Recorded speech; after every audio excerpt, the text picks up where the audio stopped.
falar, baixa um pouco, por favor, tá alto. Cai, baixa aqui, por favor, tá alto. O retorno. Glória a Deus. Glória a Deus. Glória a Deus. Isso. Obrigado. Eu quero que nesse texto bíblico ler aqui algo interessantíssimo para compartilhar com os irmãos dessa palavra. Queria pedir aos irmãos que se acomodassem. As crianças vão para a salinha. Amém? Glória a Deus. Todos acharam? Digam amém. Amém. Amém. Diz assim o texto bíblico: examine-se, pois, o homem a si mesmo, e assim coma desse pão e beba deste cálice. Porque o que come e bebe indignamente, come e bebe para a sua própria condenação, não discernindo o corpo do Senhor.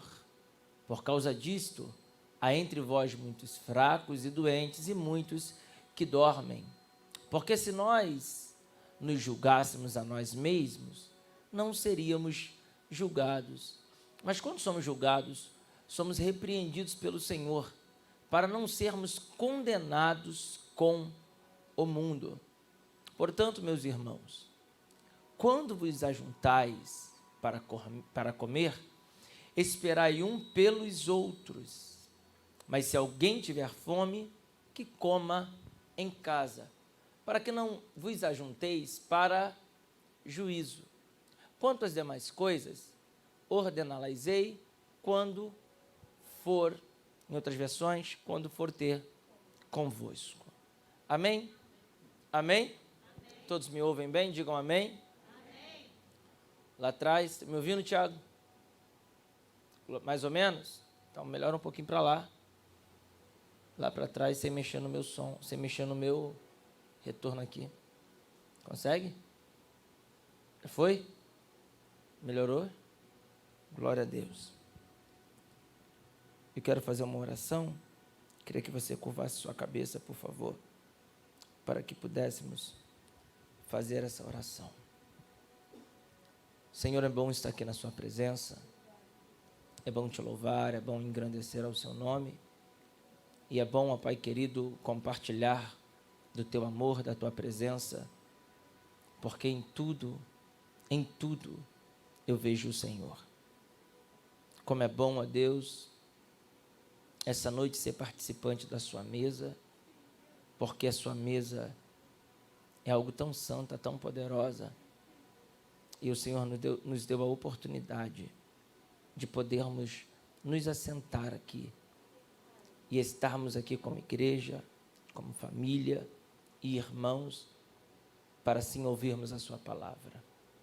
Esse culto é um culto em memória do Senhor, mas esse momento eu quero pedir ao Senhor que trabalhe no nosso meio, nos usando, ó Pai, com o teu amor e com a tua graça, com a tua glória, fazendo-nos ser cheios da sua presença e da sua manifestação.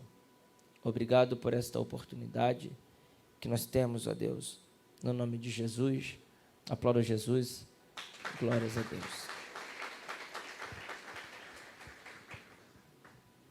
Entender o que o apóstolo Paulo está escrevendo aos Coríntios no texto que nós chamamos como texto áureo da ceia é extremamente importante para o memorial que está sendo feito hoje nessa igreja. O apóstolo Paulo, ele começa o seu ministério por intermédio de uma grande aflição, e agora o apóstolo Paulo, depois de passar por essa aflição, aonde o próprio Senhor aparece para ele, fazendo com que ele pudesse viver debaixo de uma repreensão, de uma guerra, de uma luta interior. Imagino que seria um homem que tanto perseguiu ao Senhor, tanto perseguiu o povo de Deus, agora ser um homem que é perseguido. E isto acontece com o apóstolo Paulo. E depois que ele começa a pregar a palavra de Deus e levar essa palavra a todos aqueles que estavam naquele lugar, o apóstolo Paulo, ele vai fazer com que as pessoas que estavam ali naquele lugar pudessem reconhecer a grande grandeza que era de Deus. Ele vai falar do amor de Deus em algumas cidades. Aumenta o pad para mim um pouco, de fundo, não estou ouvindo. Ele vai falar do amor de Deus para algumas pessoas, fazendo algumas viagens, e dentro dessas viagens ele vai fazer a primeira viagem que ele vai a Corinto. Para a gente entender um pouco sobre isso, nós temos que analisar a ideia de Corinto, porque Corinto é uma cidade que existia alguns pontos na história de Corinto que de fato eram de suma importância e conhecimento. Como, por exemplo, em Corinto, os irmãos a igreja estava crescendo muito, porque Corinto era uma cidade grande, enquanto as outras cidades daquela época tinham no máximo 2.000, 3.000 habitantes. Corinto era uma cidade com 400.000 habitantes. Era uma grande cidade. Perdia apenas para Antioquia e, se não me falha a memória, para uma outra cidade de Atenas. Corinto era uma das maiores cidades que estava ligado junto a um canal que ligava toda a Grécia, juntando ao Oriente Médio e à Europa. Por conta disso, por ser uma cidade costeira, Corinto teve uma miscigenação, uma mistura de povos e culturas, de pessoas, onde essas coisas fizeram com que o povo de Corinto pudesse ser um povo muito aberto a funções, aberto a pensamentos, aberto a etnias, aberto a religiões. Vinham pessoas de tudo quanto é lugar para Corinto, por se tratar de uma cidade estrategicamente no meio de tudo para onde que se fosse no mundo naquela época. E daí, obviamente, aconteceu alguns problemas do crescimento, porque todo crescimento sem ordem acaba fazendo com que as pessoas se tornem monstras. O que é monstro? Monstro é aquilo que cresce sem uma certa definição exata. Não tinha definições. Corinto foi um grande problema. Problema porque aquelas pessoas não sabiam muito bem como fazer, o que fazer, de que jeito fazer. E isso dá a entender algumas coisas que aconteceram naquela época. Tanto que um termo que era usado na época do apóstolo Paulo era que a pessoa tinha o costume corinto, ou era um corintiano, não corintiano, corintiano. Corintiano era aqueles que moravam em Coríntios e tinham a prática que tinham lá, que era a prática devassas, de fornicações, de adultérios, de pecados de imoralidade sexual, por conta do devasso, do grande crescimento que teve aquela igreja. E daí, quando agora o apóstolo Paulo faz essa viagem, e em Roma ele ganha 2 pessoas para Jesus, um casal particularmente, Priscila e Áquila. Esse casal que ele ganha para Jesus, agora é enviado para Corinto, e quando chega em Corinto, funda esta igreja juntamente com Paulo. De todas as cidades que Paulo vai passar, nas cidades que ele passa de forma muito rápida, 3 meses, 2 meses, 1 mês, mas em Corinto não. Ele fica na primeira vez cerca de 1 ano e meio ali, pregando a palavra de Deus, estabelecendo a igreja, e isso vai fazer com que a igreja cresça de um certo vulto, de uma maneira, como eu disse aqui, muito, muito grande. E esse crescimento trouxe alguns problemas para Paulo. E um dos maiores problemas que o crescimento trouxe foi essa desordem por conta de pessoas que eram de muitas cidades. Imagina, irmão, eu já fui nos Estados Unidos em um culto, precisamente em Boston. Eu fui pregar num culto no domingo de manhã, um culto de brasileiros, e eu preguei lá, toquei, até um vídeo que eu estou de costa, tocando o hino da Midian, de terno azul. Eu estou tocando lá um piano e preguei naquela cidade. Quando eu acabei o culto, teve um almoço na rua. E aí naquele almoço, era um almoço junto com os homeless. Homeless, o que é homeless? Moradores de rua. Pessoas que a casa foram embora. Exatamente esse o termo na semântica da palavra.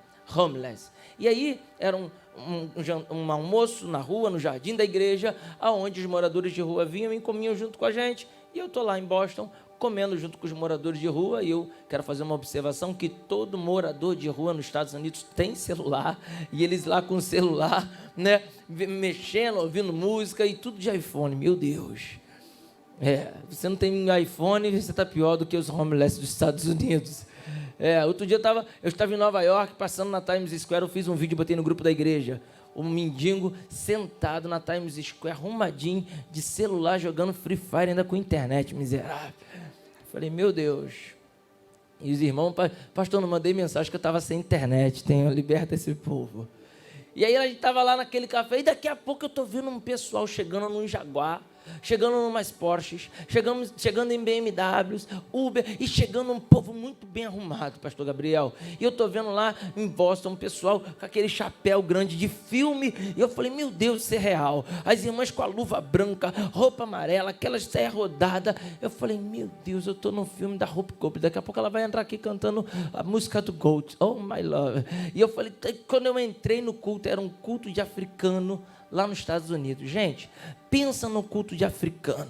Era uma loucura dos caras adorando a Deus. Só que o culto... E aí eu fiquei lá. E quando acabou o culto de africano, ia começar o culto dos americanos na mesma igreja. Porque o pastor, escuta isso, alugava o espaço, nem alugava, deixava fazer culto no espaço que não tivesse culto. E eu estou lá. E eu vi que depois começou a chegar os americanos, totalmente simples. Aquelas camisas quadriculadas, camisas brancas, muito simples, carros até bons, mas muito simples, e foram adorar. E o culto dos africanos, que eu participei particularmente, irmão, é uma barulheira. E os africanos dançavam, aí cantavam aquelas músicas de preto, como que se fossem no Brooklyn, e cantando. Eles fizeram 4 momentos ofertórios. Imagina, Fernandão, um culto com 4 momentos de oferta. Só na Universal do Reino de Deus que tem. E aí, eles estavam lá, fazendo aquele negócio doido de culto, e os americanos já cultuando bem tranquilo, muito pad, como aqui, a luz baixa, um piano, um órgão fazendo um lance bonito de vozes divididas. E eu comecei a reparar como na mesma igreja, no mesmo dia, por conta da etnia das pessoas, da onde eles vieram, era diferente a forma de cultuar. Agora imagina num lugar como Corinto, onde era uma igreja só, para todas as pessoas, etnias misturadas, e aí aconteceu um grande problema. E esses grandes problemas que aconteciam eram exatamente esses, dos crescimentos desenfreados que tinham ali, da mistura de miscigenação. E foi nesse momento que Paulo agora, ele precisa viajar, e quando ele volta a Corinto, nessa viagem, ele começa a saber dos problemas da igreja de Corinto. Ele precisa mandar agora uma mensagem para aqueles irmãos para poder ajustar a obra. E ele vai começar a tratar de fundamentos que a igreja outrora tinha e agora já não tem mais por causa do crescimento. E a primeira coisa que eu quero falar essa noite para a sua vida e para a minha vida é que a gente, independente da posição que estejamos, nós não podemos perder os fundamentos da nossa vida. Nós não podemos perder a ideia que nós tínhamos outrora quando éramos ainda novos, quando éramos ainda pequenos, quando éramos ainda pessoas matutas e neófitos na fé, porque antes nós orávamos tanto e agora a gente não ora mais, porque antes nós subíamos tanto monte e agora a gente não sobe mais, porque antes nós dormíamos no jejum e agora a gente não faz isso mais, porque antes as coisas eram pecado, algumas coisas para a gente, e agora isso já não é mais. E o maior problema disso é o crescimento, porque quando a gente cresce e não consegue controlar o nosso crescimento, automaticamente nós nos tornamos uma grande bomba relógio. E o apóstolo Paulo, por saber disso, que era questão de minutos de tempo para aquela igreja ser destruída, ele começa a escrever para aquele povo. E quando ele chega naquele lugar também fragilizado, porque a igreja é lugar de pessoas frágeis ou fragilizadas. Igreja é lugar de pessoas que estão passando por problemas. E o apóstolo Paulo vai falar isso, coloca para mim, pastel, na primeira carta do apóstolo Paulo, no capítulo 2, no versículo 3. Ele vai dizer isso. Olha o que ele vai dizer. Que coisa interessante. Aleluia. E eu estive convosco em fraqueza, e em temor, e em grande tremor. Ele está debilitado. Chegou naquele lugar, quando ele chega em Corinto, e ele encontra ali alguém que quer adorar a Deus, alguém que quer buscar Deus, alguém que está querendo estar com Deus, ele fica feliz, ele fica alegre. Porque naquele lugar, a alma dele foi saciada. E uma coisa eu aprendi aqui, sabe o que foi? Que a gente tem que reconhecer os locais que saciaram um dia a nossa alma. Porque, gente, a igreja está fundada, Áquila e Priscila estão pastoreando, a igreja cresceu, de repente eles não procuraram mais a Paulo, mas Paulo ainda continua sendo preocupado com eles. Porque um dia, está no texto, ele esteve com eles em fraqueza, em temor e em tremor, e a alma dele foi curada. Gente, eu quero falar algo de Deus para quem está aqui hoje, veio para glorificar Deus nesse culto de ceia. Nunca negligencie uma pessoa que estendeu a mão para você em um dia de dificuldade.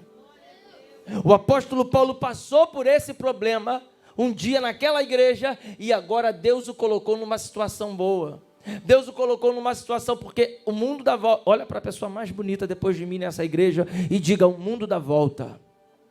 O mundo dá volta. E aí o mundo deu volta. Agora Paulo, a igreja está fundada, já está andando, está crescendo. Existe grandes coisas acontecendo naquele culto, mas uma das coisas que eles perderam, o que foi? Primeiro foi o amor, e por isso Paulo escreve sobre o amor. E o texto mais bonito de amor na Bíblia foi escrito por Paulo para esta igreja.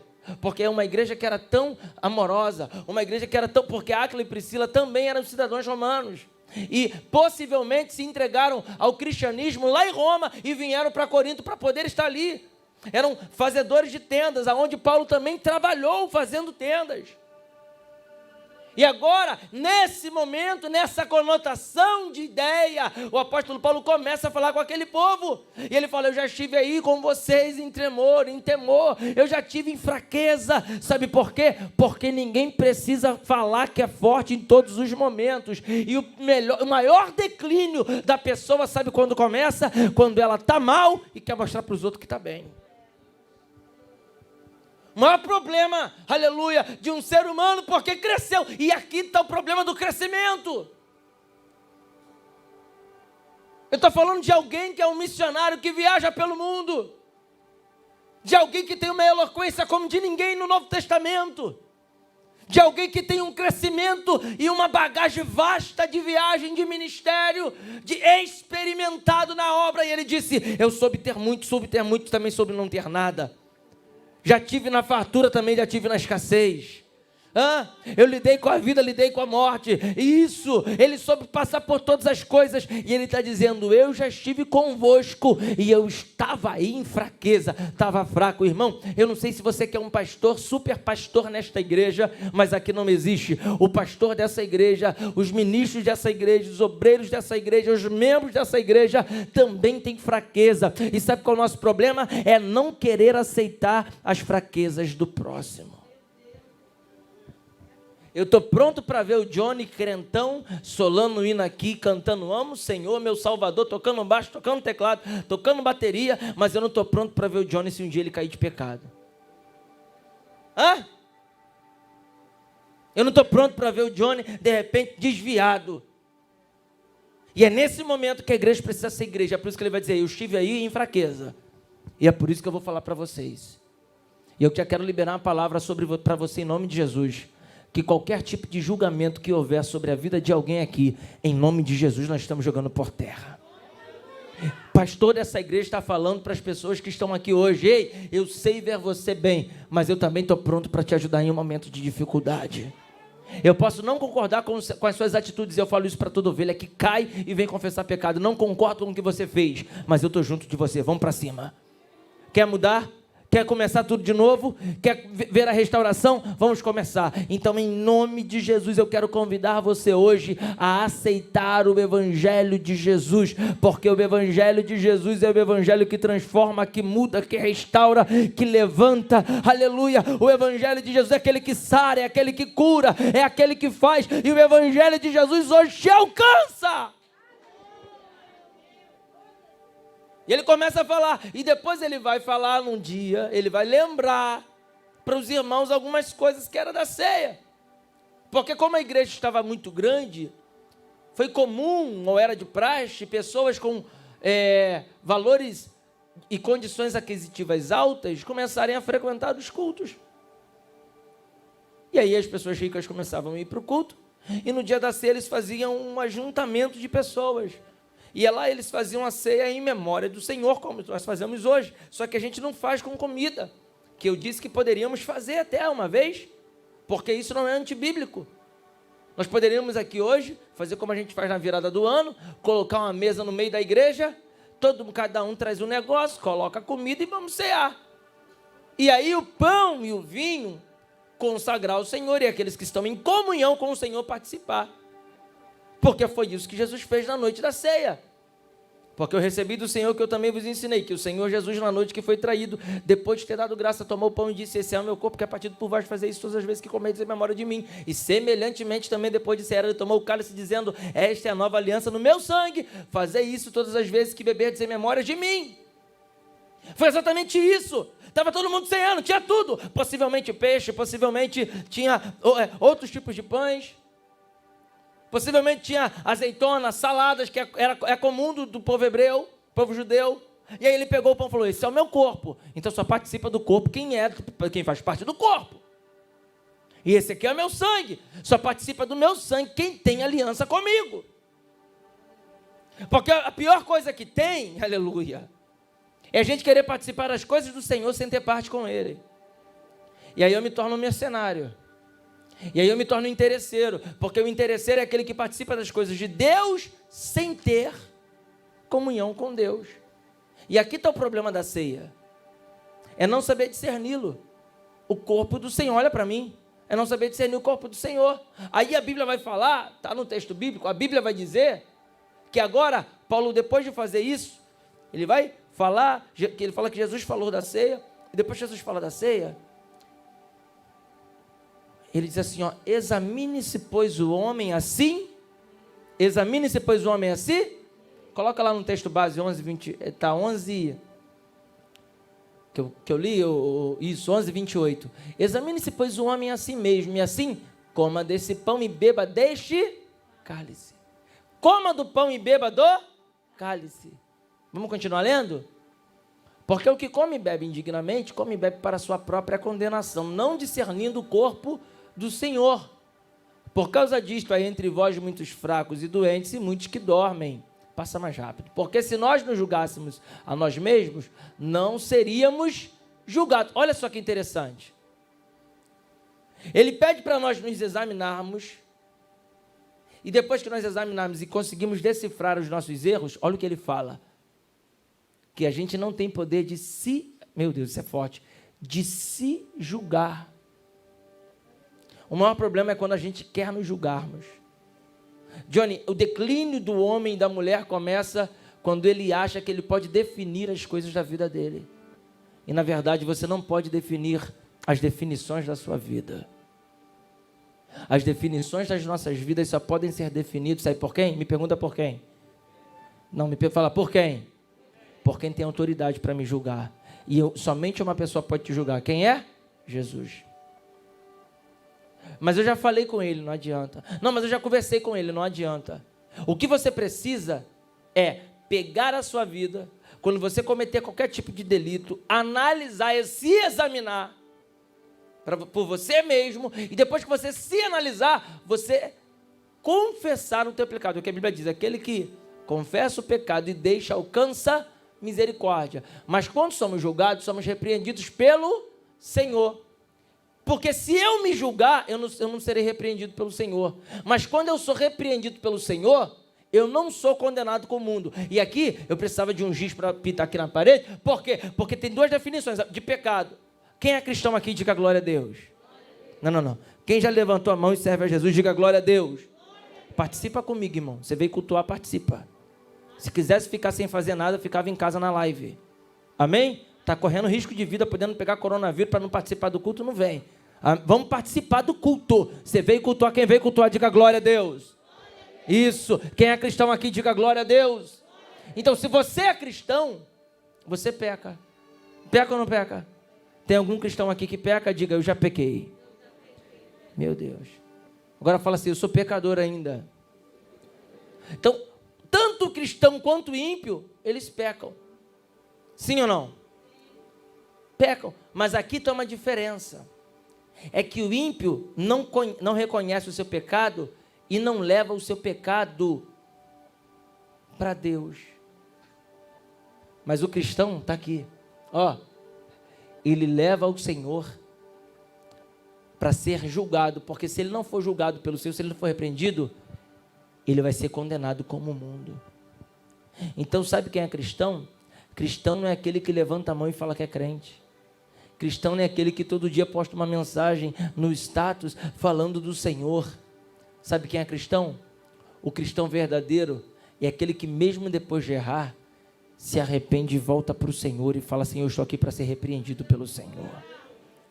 Porque se não houver isso, vai haver condenação. E aqui, hoje, Deus te trouxe para você analisar sobre isso. Eu queria que os irmãos não andassem. Deus te trouxe para você analisar exatamente sobre isso. Você já se examinou? Já pensou nas coisas que podem estar acontecendo na sua vida? Porque às vezes o que está acontecendo na sua vida pode ser, sabe o quê? Só Deus te repreendendo, para você não ser condenado com o mundo. E sabe qual é o bom da repreensão de Deus? Me fala qual é. Que Ele tira coisas para nos fazer melhor. Eu já perdi coisas da parte de Deus que eu achava assim, meu Deus, agora não dá mais certo a minha vida. E aí eu descobri lá na frente que Deus tinha coisas melhores para mim. E todas as vezes que Deus faz isso porque Ele está me repreendendo. E isso não é castigo de Deus. Você pode repetir isso? Diga, isso não é o castigo de Deus. É repreensão.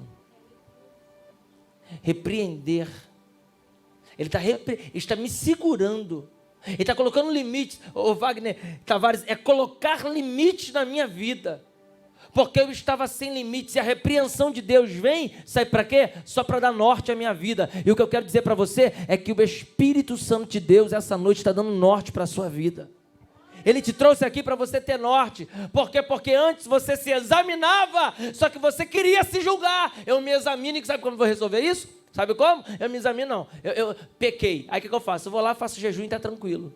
Vou lá e oro, estou tranquilo. Não, eu pequei. Pastora, me tira da escala que eu não vou dançar não, porque eu estou em pecado. Ela não fala isso. Ela fala, pastora, eu não vou dançar hoje. Tá? Aí ela acha que ela que se coloca no banco, que ela que fica legal. Uma vez eu pastorei um casal na Barra, que eles falavam, depois a menina falou para mim, pastorei lá na igreja da Barra. Ela falou para mim, pastor, quando eu caía com meu namorado, ele falava para mim que era só a gente orar e ficar um culto sem exercer a função, só orar, fazer um jejum que Deus perdoava o pecado. E essa pessoa, ela se examina, ela não está ela está se auto-julgando. E por mais que você se conheça, porque a pessoa que mais te conhece no mundo é você. Você não tem autoridade de se julgar. E aqui eu aprendo algumas coisas. A primeira coisa, você não pode julgar ninguém. Muito menos você.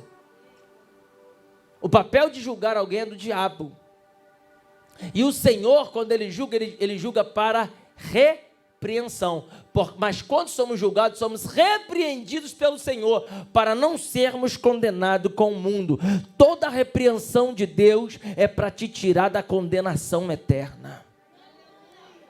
E de repente você está aqui hoje pensando em algumas coisas que foram embora, algumas coisas que deram errado, algumas coisas que se acabaram. E em tudo isso eu quero dizer para você, foi Deus para não te perder para o mundo.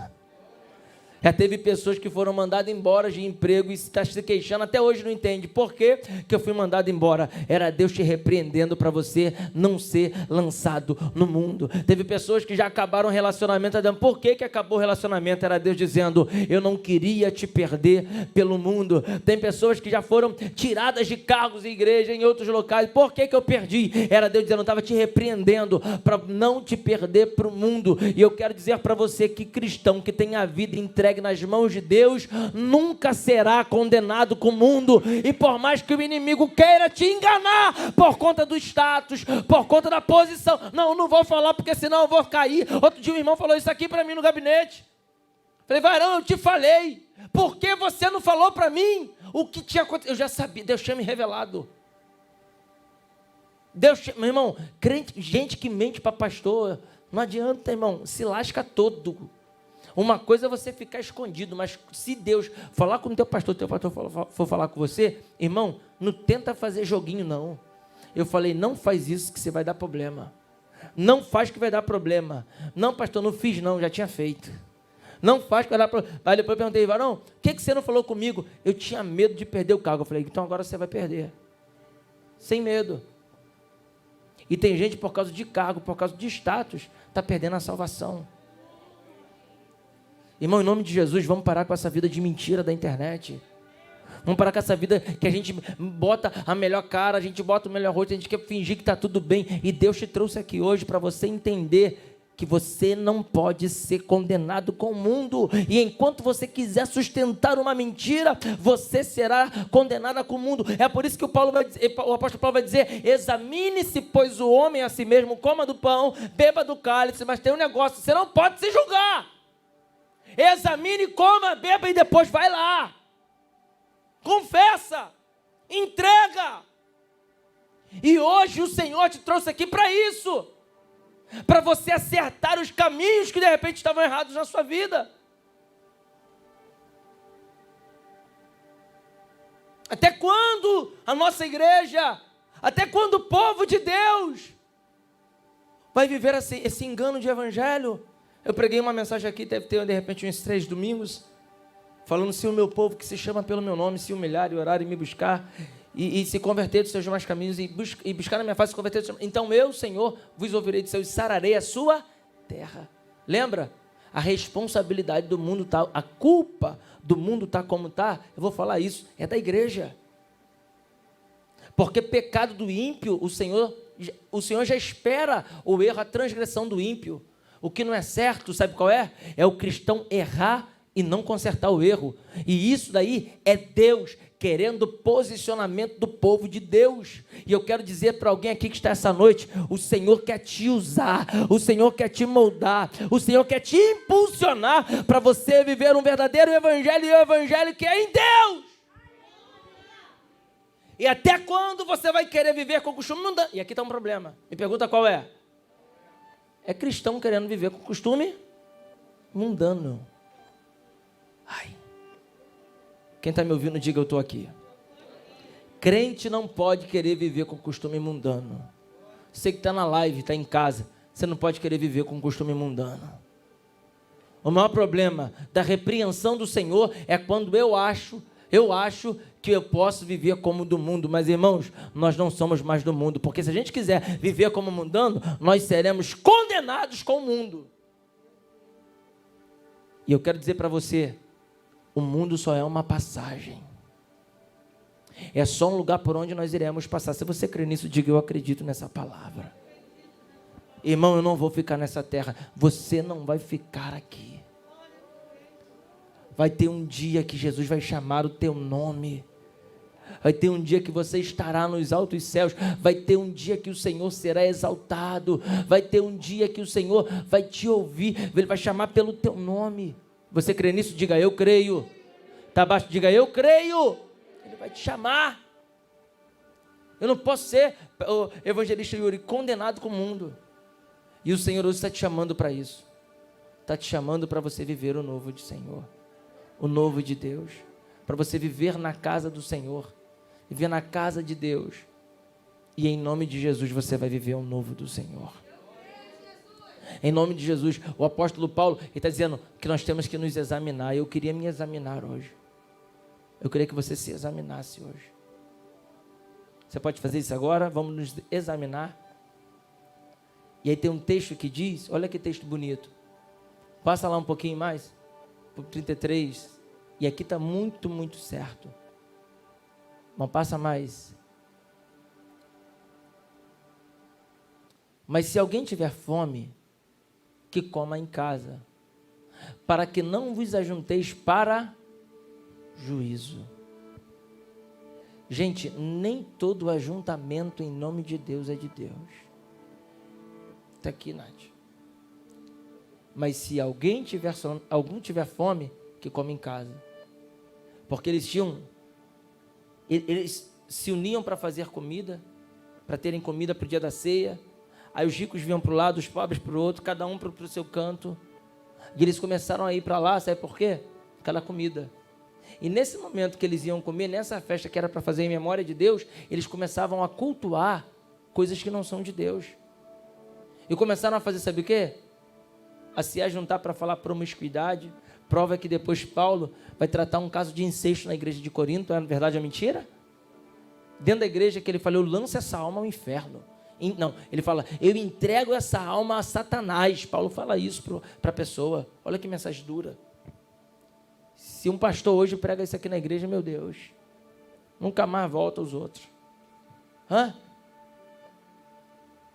Aí ele entrega isso, por conta desse problema que tinha na igreja. O pessoal se unia, e quando se unia, não se unia para falar do amor de Deus, não se unia para lembrar do sacrifício. Eles se uniam, sabe para quê? Irmão Wagner Franklin. Eles se uniam para poder falar coisas que não eram de Deus, para a promiscuidade. Se uniam para poder falar mal dos outros. Mas se alguém tiver fome, come em casa, para que não vos ajunteis para juízo. Tem gente se juntando para ser condenado por Deus, irmão. E o pior é que é em nome de Deus. Então cuidado com as resenhazinhas. Cuidado com os amigos. Não estamos de bobeira, vamos ali. Para que você não seja julgado. Para que você não seja condenado. Em nome de Jesus. Amém? Amém? Você pode se analisar agora, enquanto o Lênio me ajuda? Oh, glória. Você pode se analisar? Eu queria que você curvasse sua cabeça, por favor. Faça isso. Curve sua cabeça. Curve sua cabeça.